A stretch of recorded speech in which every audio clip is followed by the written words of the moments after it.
Sandeep, Anjali, please switch on your video better.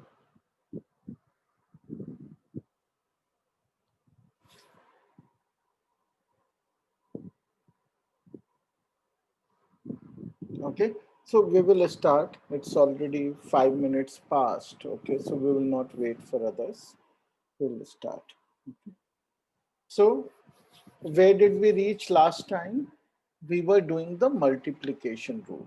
Okay, so multiplication rule जो है बिल्कुल जो हमने कंडीशनल प्रोबेबिलिटी निकालने का फॉर्मूला है, हम उसी को एक अलग तरह से लिख रहे हैं। क्या है हमारा कंडीशनल प्रोबेबिलिटी का formula? E given F is equal to probability of E and F divided by probability of F. अब हम चाहें तो इसको ऐसे क्रॉस मल्टीप्लाई कर सकते हैं, तो हमें क्या मिलेगा? Probability of E and F या E intersection F और E and F is equal to conditional probability of E given F into the probability of F. Okay, so इसमें हमने क्या किया है? यही जो हमारा पहले से निकाला हुआ कंडीशनल प्रोबेबिलिटी का रिलेशन है, उसी को बस एक अलग तरह से लिखा है। ठीक है, तो कोई भी नई बात हम नहीं सीख रहे हैं यहाँ पे, लेकिन जो इसका एप्लीकेशन है, जो इसके हम क्वेश्चन सॉल्व करेंगे, उसमें क्वेश्चंस बिल्कुल अलग तरह के आ जाते हैं। ठीक है, तो अब देखते हैं कि क्वेश्चंस किस तरह के आते हैं। Sorry, I was on the wrong page. Okay, so this is fine. Okay, now let's do a question, right? So the question is, an urn contains 50 black and 5 white balls. Okay, 10 black and 5 white balls. Two balls are drawn from the urn, one after the other without replacement. ठीक है, so what is the probability that both drawn balls are black? ठीक है, तो ये question अगर हमें बिना multiplication rule सीखे करना है तो हम कैसे करेंगे? पहले ये समझ लेते हैं किस तरह से करेंगे हम।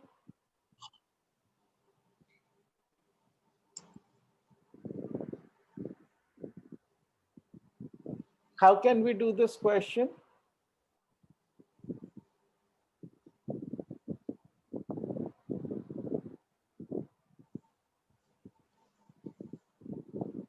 We will have to make a sample space, right? How will we make the sample space? हम दो balls निकालेंगे, right?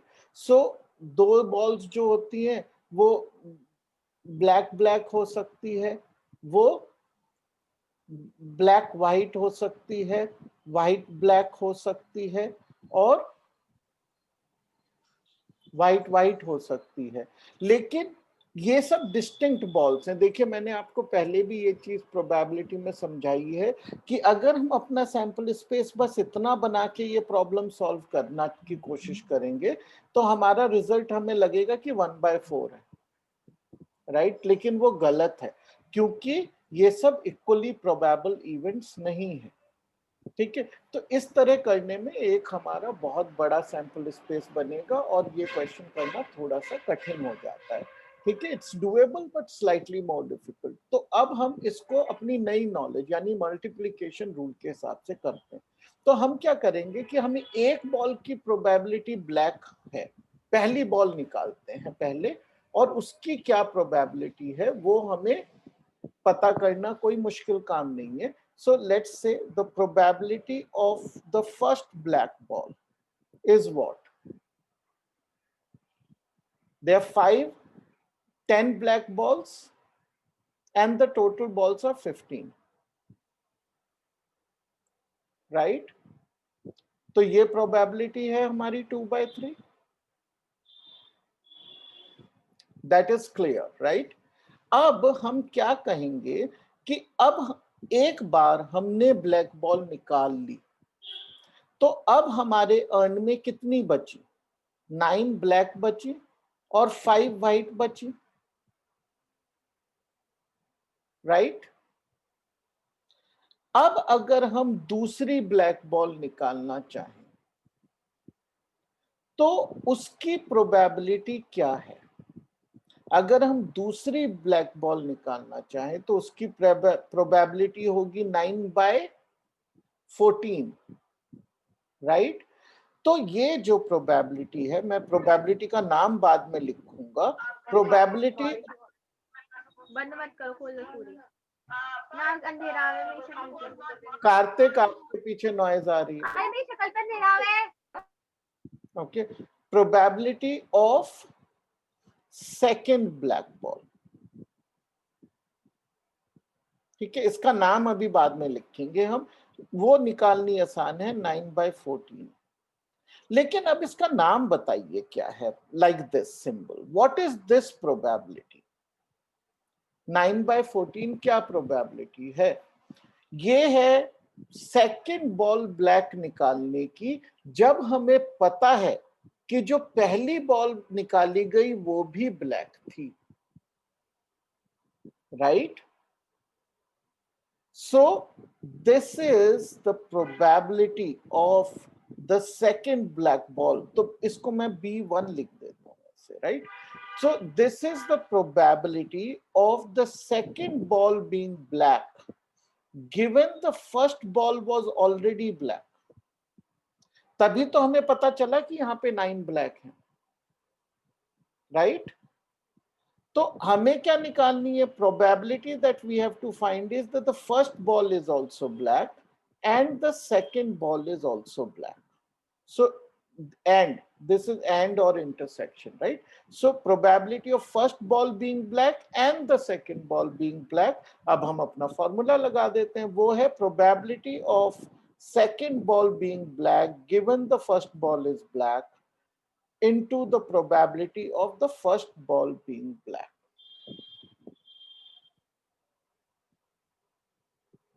ठीक है, तो अब हमें यानी कि इन दोनों प्रोबेबिलिटी का multiplication, so this one is 9/14 into 2/3,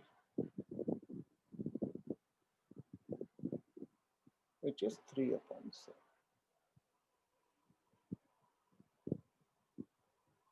Okay, understood the concept?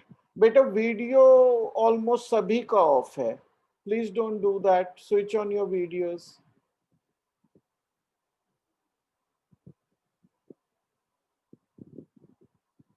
Abhay, Anjali, Bhaskar, Saurabh, Sonali, Urvashi, Vikas, switch on your videos बेटा।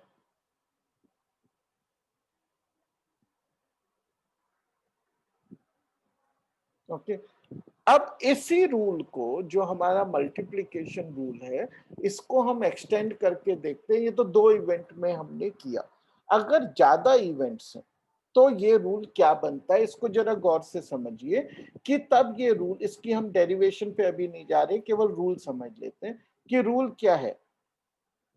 Probability of let's say 3 events occurring together is this: it is the probability of the first event into the probability of the second event given the first event has occurred. Okay, probability of second event given the first event has occurred. Then the next is probability of the third event. Okay, EFG, G use कर रहे हैं हम, ठीक है। probability of the third event happening given both the previous events have happened. ठीक है, एक chain बन रही है, ये देखिए, E intersection F given E and F both have happened. Okay, अब अगर मान लीजिए इससे भी बड़ा आपको कभी कभी करना है कि E intersection F intersection G intersection H, इतनी बड़ी प्रोबेबिलिटी हमें निकालनी है, तो हम क्या करेंगे? Probability of E multiply by probability of F given E, probability of G given both E and F have happened into probability of H given all the previous three have happened, E and F and G. ठीक है, अब थोड़ा सा इसमें हम एक मेहनत को कम कर सकते हैं, लिखने की छोटी सी मेहनत। वो ये है कि जब इस तरह के बड़े सवाल हम करते हैं तो ये बार बार इंटरसेक्शन का साइन लिखने की हम जरूरत नहीं मानते। ओके, सो जैसे कि हम मल्टीप्लिकेशन में करते हैं, राइट? सो जैसे x इंटू वाई को हम एक्स वाई लिख सकते हैं, उसी तरीके से हम E इंटरसेक्शन F को EF लिख सकते हैं। ठीक है, लेकिन अगर आप इस तरह की नोटेशन यूज करते हैं, दिस इज वैलिड, लेकिन ध्यान आपको ये रखना है कि फिर आपके हर एक इवेंट का नाम केवल एक ही लेटर का होना चाहिए, वरना आप कंफ्यूज हो जाएंगे। ठीक है, तो इसी वाले फॉर्मूले को, ये जो हमारा 3 इवेंट वाला फॉर्मूला है, इस फॉर्म में अगर मैं लिखना चाहूं तो ये हो जाएगा probability of E and F and G is equal to probability of E into probability of F given E, probability of G given EF। ठीक है, तो ये थोड़ा सा लिखने में आसान हो जाता है, मीनिंग एक ही है। ठीक है, तो let's do a question with 3 events now. 3 cards are drawn successively without replacement. ठीक है, ये जो वर्ड है विदाउट रिप्लेसमेंट, ये बड़ा इंपॉर्टेंट है। ठीक है, इसका मतलब ये है कि हमने पहला कार्ड निकाला, फिर उस कार्ड को बिना वापस रखे दूसरा कार्ड निकाला, और इसी की भाषा हम एक तरह से और बोल सकते हैं, 3 cards are drawn together. Okay, तो वो भी एक ही बात है कि 3 कार्ड हमने एक एक करके 3 निकाले, तीनों एक साथ उठाए में कोई फर्क नहीं होता। ठीक है, लेकिन अगर हमने एक निकाला वापस रखा, फिर दूसरा निकाला वापस रखा, तब सवाल अलग तरह से हो। ठीक है, from a pack of 52 well shuffled cards, what is the probability that first 2 cards are kings and the third card drawn is an ace? ठीक है, तो अब हम कर लेते हैं कि फर्स्ट कार्ड, ठीक है, तो probability of the first card being a king, first card being a king, इसकी क्या प्रोबेबिलिटी है बताइए? ये तो बिल्कुल आसान है, can somebody tell me that? बेटा all videos are off, don't do that, switch on your videos please. हाँ, इसका प्रोबेबिलिटी कौन बताएगा? First card drawn is a king.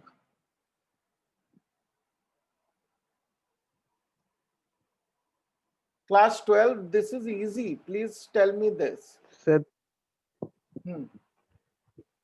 13/52. नहीं नहीं, किंग किंग कितने होते हैं? Oh, अच्छा, हाँ, कितने होते हैं? 3 नहीं, किंग 4 होते हैं बेटा, 3 4 किंग होते हैं एक डेक में, राइट? देखिए क्या Yes sir, होता yes. है डेक में, ये इसको क्या बोलते हैं? स्पेड। ये होता है ब्लैक कलर का, फिर ये होता है क्लब, ये भी होता है ब्लैक, ये दोनों हो गए ब्लैक, फिर होता है हार्ट, ये होता है रेड कलर का हार्ट, और फिर होता है डायमंड, ये भी होता है रेड कलर। ठीक है, और ये दोनों रेड। इन सब में इंडिविजुअली 13 कार्ड्स होते हैं। ठीक है, तो अगर हम इन सबको जोड़ते हैं तो कितने बनते हैं? 52 कार्ड्स बनते हैं। अब इन 13 में 1 से लेकर, जिसको हम ए बोलते हैं, 1 को एस से लेकर 10 तक कार्ड्स होते हैं, और फिर जे क्यू के 3 कार्ड होते हैं हर एक। ये जो है इनको हम बोलते हैं number cards. A to 10 are called number card. ज्यादातर A को हम 1 की जगह एस बोलते हैं, बस उतना फर्क है, लेकिन हम इसको नंबर कार्ड में ही बोलते हैं, राइट। और J Q K को हम क्या बोलते हैं? पिक्चर कार्ड, क्योंकि इस पे पिक्चर बनी होती है। कई बार हम इसको फेस कार्ड भी बोलते हैं, क्योंकि जो पिक्चर है वो फेस की होती है, ठीक है। इन चीजों को स्पेड, क्लब, हार्ट, डायमंड, इनका क्या नाम है सबका? इनको मतलब ये कलेक्टिव नाउन क्या है इनका? इनको बोलते हैं सूट्स, इनको बोलते हैं सूट्स। तो एक पैक में 4 सूट्स होते हैं, जिनमें की 2 कलर्स होते हैं, और हर एक सूट के 13 पत्ते होते हैं, जिनमें से 10 नंबर कार्ड होते हैं, 3 पिक्चर कार्ड्स होते हैं, ठीक है। ये सब हमें पता होना चाहिए, क्योंकि क्वेश्चंस में ये वर्ड्स यूज किए जाएंगे, ठीक है। तो अब किंग होते हैं 4, तो 4/52, ओके, विच इज 1/30। ये जो है पहला किंग निकालने की प्रोबेबिलिटी है। अब हमने किंग तो निकाल लिया इस प्रोबेबिलिटी के साथ। अब हमारे डेक में क्या बचा? What remains?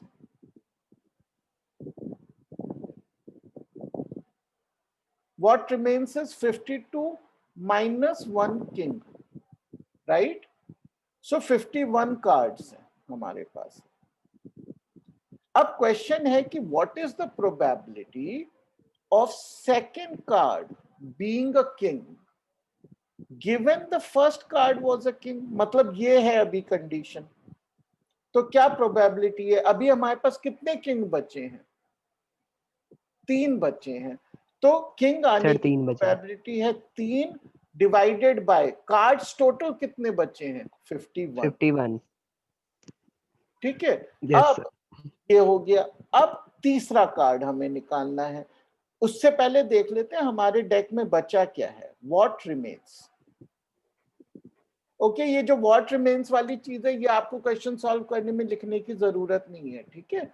ये कोई स्टेप का पार्ट नहीं है, ये आप अपने रफ वर्क में सोच सकते हैं या दिमाग में सोच सकते हैं। ये आसान है, केवल सिखाने के लिए बोल रहा हूँ। What remains 52 minus 2 kings, okay, which is 50 cards, 50। ठीक है। अब हमें निकालना है कि probability of drawing the third card which is the ace, okay, provided what is given to us कि पहला कार्ड तो किंग था और दूसरा कार्ड भी किंग था, ओके। तो क्योंकि पहला कार्ड किंग था, दूसरा कार्ड किंग था, इसीलिए तो डेक इस कंडीशन में पहुंचा है। अब क्या बनेगी प्रोबेबिलिटी? कितने एस हैं इन 50 कार्ड्स में? एस तो अभी भी 4 ही है, क्योंकि हमने एक भी नहीं निकाला। तो ये है 4 कार्ड्स है 50, 4/50। अब हमें प्रोबेबिलिटी तो निकालनी है कि ये K1, K2 एंड A3, इसकी प्रोबेबिलिटी निकालनी है हमें तो। और वो कैसे आएगी? वो आएगी इन सबको मल्टीप्लाई कर, ओके। तो इन सबको हम मल्टीप्लाई करेंगे, राइट। तो 1/13 into 3/50, oh sorry, 3/51 into 4/50, okay. So this has to be done, and this is 17.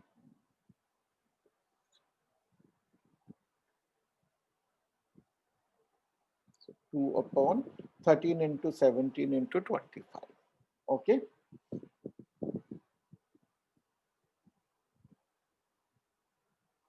Okay, so that calculation has to be done and that answer has to be written. Exam में ऐसे आपको नहीं छोड़ना है. I don't want to do that calculation and spend time, क्योंकि हम already काफी slow जा रहे हैं, ठीक है? Check. Now let's understand the concept of independent events. Okay, a very important concept कि कौन से दो इवेंट्स को हम बोलते हैं कि ये इंडिपेंडेंट है? इंडिपेंडेंट का मतलब ये है कि एक इवेंट यदि होता है तो दूसरे इवेंट को उससे कोई फर्क नहीं पड़ता, वो इंडिपेंडेंट है उस इवेंट से, इट्स नॉट डिपेंडेंट, राइट? उसी को हम इंडिपेंडेंट कहते हैं। तो अगर ये हम कैसे मैथमेटिकली कैसे कहेंगे कि इस इवेंट को कोई फर्क नहीं पड़ता कि दूसरा इवेंट हुआ हो या ना हुआ, इस चीज को हम सिंपली कहेंगे कि प्रोबेबिलिटी, मान लीजिए एक इवेंट की ई की पीई है और एक दूसरा इवेंट एफ है, वो sorry probability of that this event, given कि वो इवेंट हो गया है, चेंज होनी ही नहीं चाहिए। हमें कोई फर्क ही नहीं पड़ना चाहिए कि एफ हुआ है या नहीं हुआ है। अगर ऐसी कंडीशन है तो इसका मतलब क्या है कि ई and F R independent. F के होने का ई पर कोई असर नहीं है। ओके, जब कभी ऐसा होता है तो वो दोनों इवेंट इंडिपेंडेंट होते हैं, और यदि अगर ऐसा होता है तो फिर ये भी सच होता है। अगर ई को एफ से फर्क नहीं पड़ता तो एफ को भी ई से कोई फर्क नहीं। ठीक है, तो ये दोनों इवेंट जो है म्यूचुअली इंडिपेंडेंट है, और ये इस चीज का टेस्ट है। तो this you have to remember, meaning भी समझ आना चाहिए। इंडिपेंडेंट का मतलब है एक चीज का दूसरे पे फर्क नहीं पड़ता है, और इसका हमें मैथमेटिकल फॉर्म भी आना चाहिए। ठीक है, so multiplication rule for independent event, this is very simple. Multiplication rule क्या है कि ई इंटरसेक्शन एफ का प्रोबेबिलिटी क्या होता है, probability of E given F into probability of F, यही तो होता है। लेकिन अगर ई और एफ इंडिपेंडेंट है तो what is P E given F if independent? बताइए, P given P of E given F क्या होगा अगर E and F are independent? बोलिए,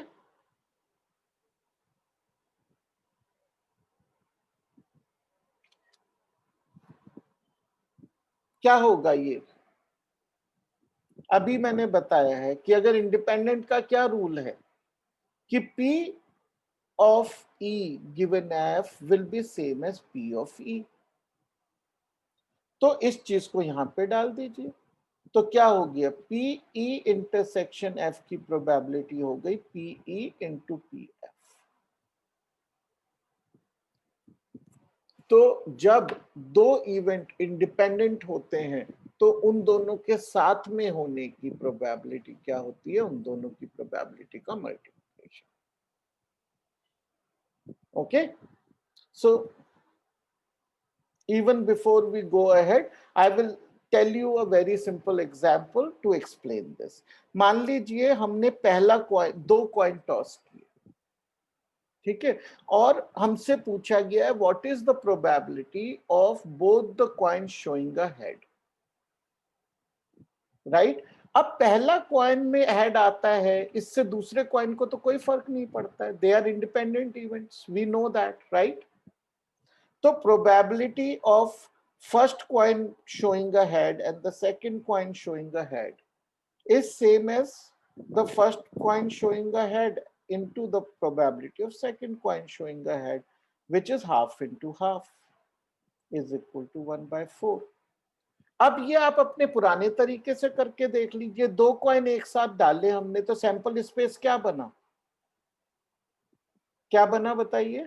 sample space H H H T T H और टी टी, और desired event क्या है, H H, so 1/4, probability of H H is equal to 1/4, which is the same. तो इतना लंबा हमें sample space बनाने की बजाय हम डायरेक्टली इस तरह ये आंसर निकाल पा रहे हैं।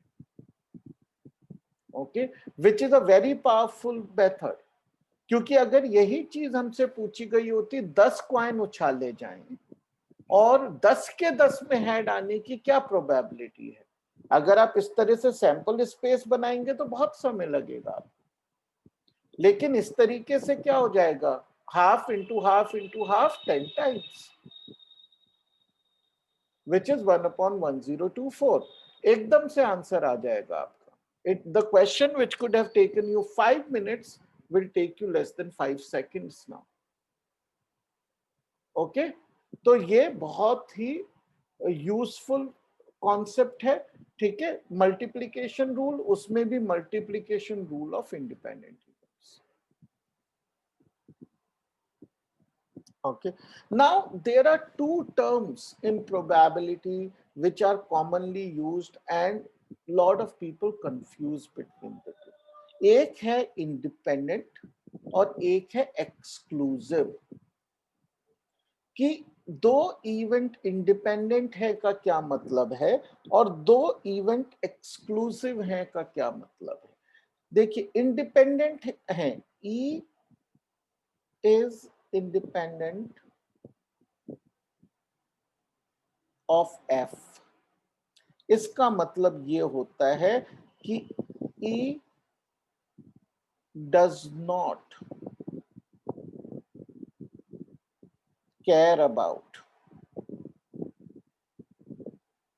एफ हैज हैपेंड और not. Probability of E remains the same. अब मैंने 2 बार एक कॉइन उछाला तो पहली बार कॉइन का क्या रिजल्ट था उससे दूसरी बार के कॉइन के टॉस को कोई फर्क नहीं पड़ता। इसका मतलब ये दोनों इंडिपेंडेंट इवेंट्स। ठीक है, एक्सक्लूसिव का क्या मतलब होता है? एक्सक्लूसिव का मतलब ये होता है ई एंड एफ आर एक्सक्लूसिव। मान लीजिए ई एंड एफ आर एक्सक्लूसिव, तो इसका मतलब ये है if E happens, F cannot happen, and if F happens, E cannot happen. तो देखा जाए तो जब एक्सक्लूसिव होंगी चीजें तो वो इंडिपेंडेंट नहीं हो सकती, क्योंकि जैसे ही मैं बताऊंगा कि E हुआ है आपको पता चल जाएगा कि F तो हो ही नहीं सकता, राइट?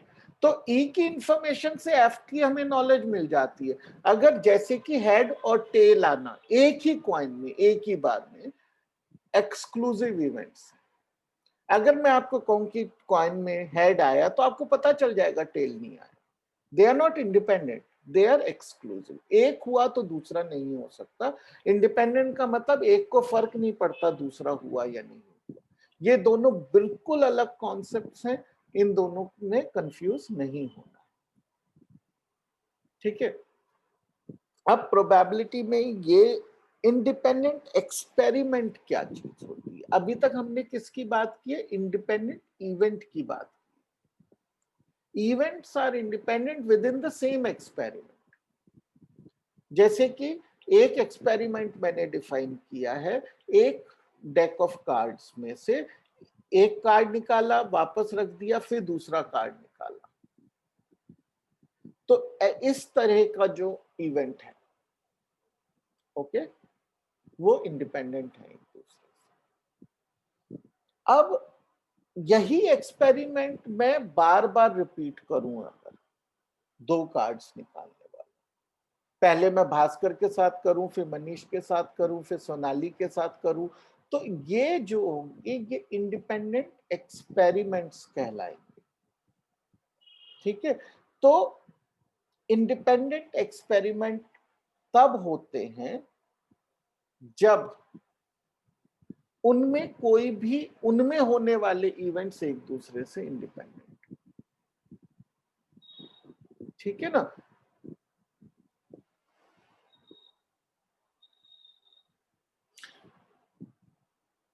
अगर हम ये प्रूव कर सकते हैं कि पहले एक्सपेरिमेंट में कोई भी इवेंट हुआ हो, उससे सेकंड एक्सपेरिमेंट के किसी भी इवेंट पे फर्क नहीं पड़ता है, तो हम ये कह सकते हैं कि दोनों एक्सपेरिमेंट इंडिपेंडेंट। ठीक है, तो ज्यादातर ये तो हुई डेफिनेशन की बात। ज्यादातर हम जो क्वेश्चंस करेंगे उसमें एक्सपेरिमेंट्स तो इंडिपेंडेंट ही होते हैं, हमारे ट्रायल्स तो इंडिपेंडेंट ही होते हैं, लेकिन इवेंट्स इंडिपेंडेंट हो ये जरूरी नहीं। ठीक है, तो ये इंडिपेंडेंट एक्सपेरिमेंट वाला जो कॉन्सेप्ट है ये इतना क्रिटिकल नहीं है हमारे लिए, क्योंकि हम यूजुअली एज्यूम कर सकते हैं कि experiments independent. Okay, a die is thrown. Read this question and tell me how we can attempt it.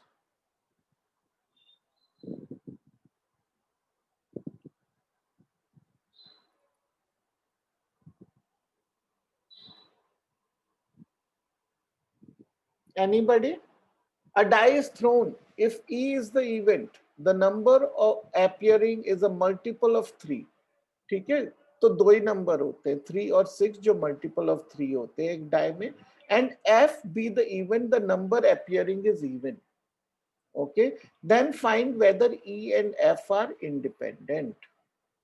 कैसे चेक करेंगे इंडिपेंडेंट है? At least tell me, somebody should be able to tell me this. कैसे पता करेंगे ये independent है? देखिए sample space हमारे पास बहुत ही सिंपल है, 1 2 3 4 5 6, ये हमारा सैंपल स्पेस है। इवेंट ई क्या है? इवेंट ई है 3 और 6 का आना। इवेंट एफ क्या है? 2 4 और 6 का आना। ठीक है, तो ई इंटरसेक्शन एफ क्या है? 6। अब प्रोबेबिलिटी ऑफ ई क्या है? 2/6, 1/3।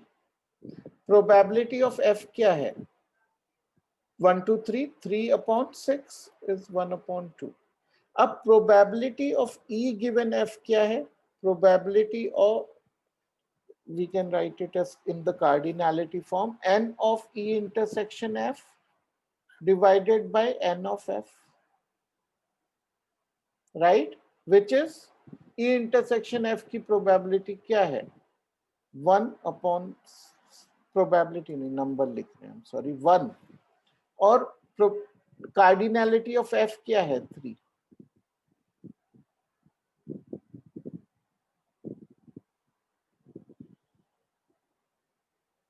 Right?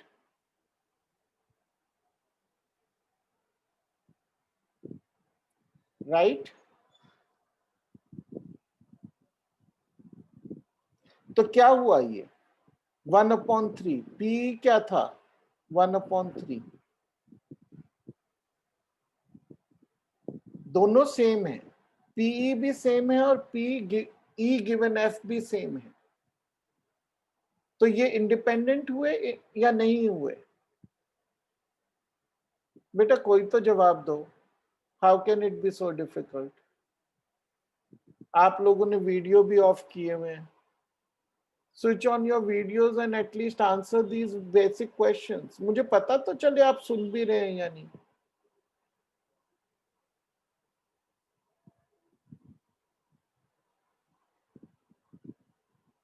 No one, they are independent.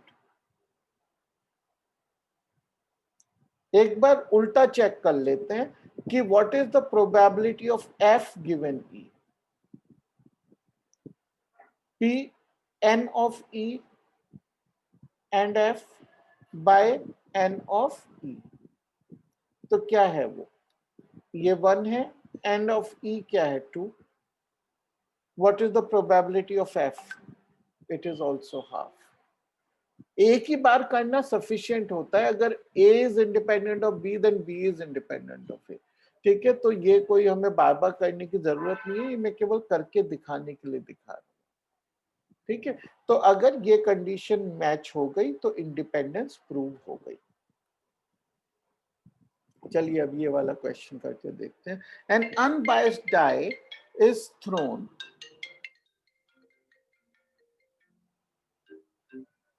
Okay, an unbiased die is thrown twice. Let the event A be odd number on the first throw and B be the event odd number on the second throw. Check the independence of these two events. An unbiased dice is thrown twice. ठीक है, तो probability of first event क्या है?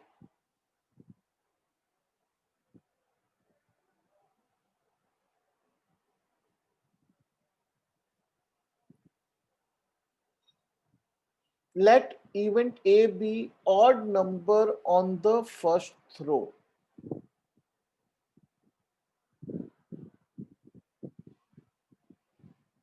क्या है probability?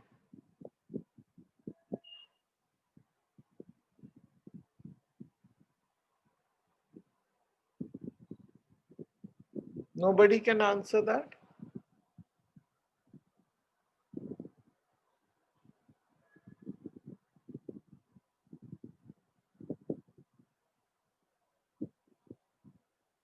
Manish, Sonali, Urvashi, Yash, nobody can answer this question.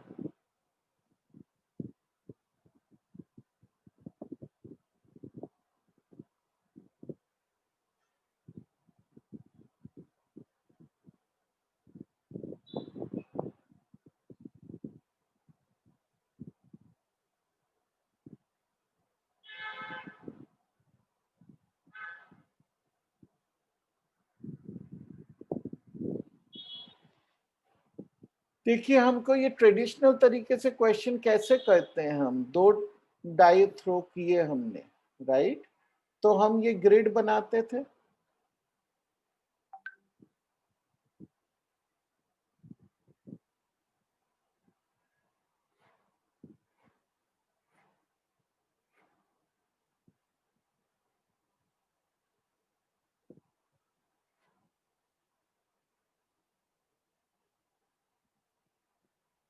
तो ये 1,2 हो गया, ये 2,3, and so on, right? Like this we fill it up.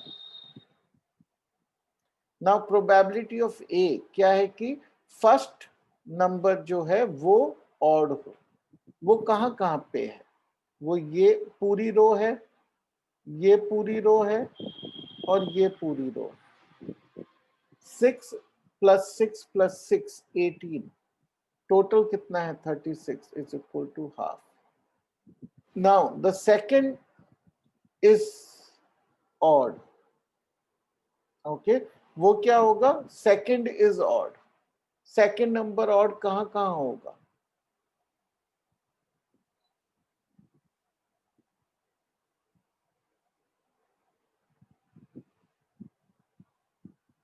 Second number odd होगा ये कॉलम, ये कॉलम और ये कॉलम. सो 3 + 3 6 + 6 + 6 18. 18/36. अब probability of A intersection B, यानी कि probability that both of them are odd, वो कहाँ होगा? वो ये होगा, देखिए जहां पे ये इंटरसेक्ट करते हैं, ये इसमें 3 होंगे, इसमें कोई नहीं होगा, फिर इसमें 3 होंगे, फिर यहाँ कोई नहीं होगा, एक इवन है तो इसमें 3 होंगे. 9 हो गया. तो 9/36 is 1/4, राइट? अब probability of A intersection B क्या आ गया? 1/4, which is same as 1/2 into 1/2, which is same as PA into PB. And this is also a check for independence by multiplication rule, right? Independent event का multiplication rule यही होता है. तो they are independent.